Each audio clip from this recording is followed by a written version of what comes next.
Now, an internal Metropolitan Police report has raised serious concerns about whether CCTV is being used effectively in the fight against crime. The document obtained from Scotland Yard using the Freedom of Information Act reveals less than one crime was solved last year for every 1,000 cameras in London. Our Home Affairs correspondent Mark White has this exclusive report.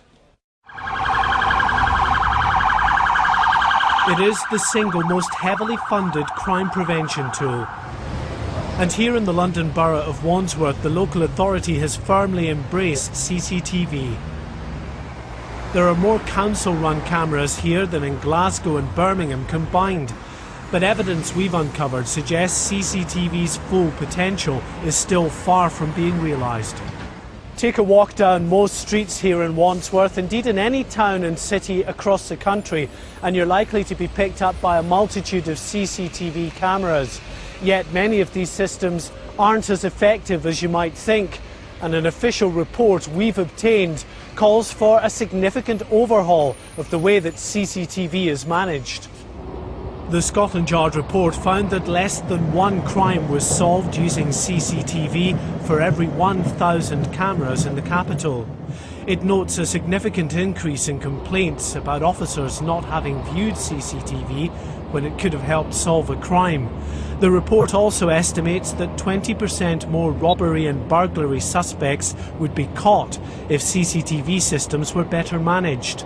There are some concerns, and that's why we've got a number of projects that are ongoing at the moment with a number of different strands. CCTV we recognise is a really important part of investigation and indeed prevention of crime, and how we retrieve that from the individual CCTV pods is really quite important.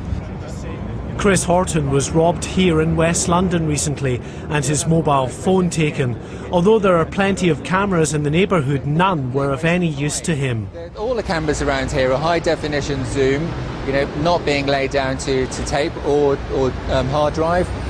Cameras down the road, again, they're just cameras that live view. So unless somebody's actually watching them, they're a complete waste of time. It's often untrained frontline officers who are responsible for downloading and viewing CCTV images in their hunt for evidence. The Scotland Yard report recommends the creation of dedicated video investigation units, similar to the way police forensics teams operate.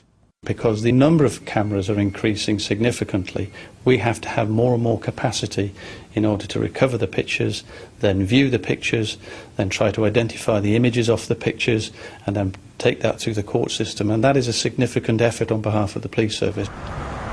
Police insist that CCTV remains a powerful tool with the potential to seal convictions and reassure the public. But it's clear in some respects they're struggling to keep pace with the advances and expansion of video technology. Mark White, Sky News.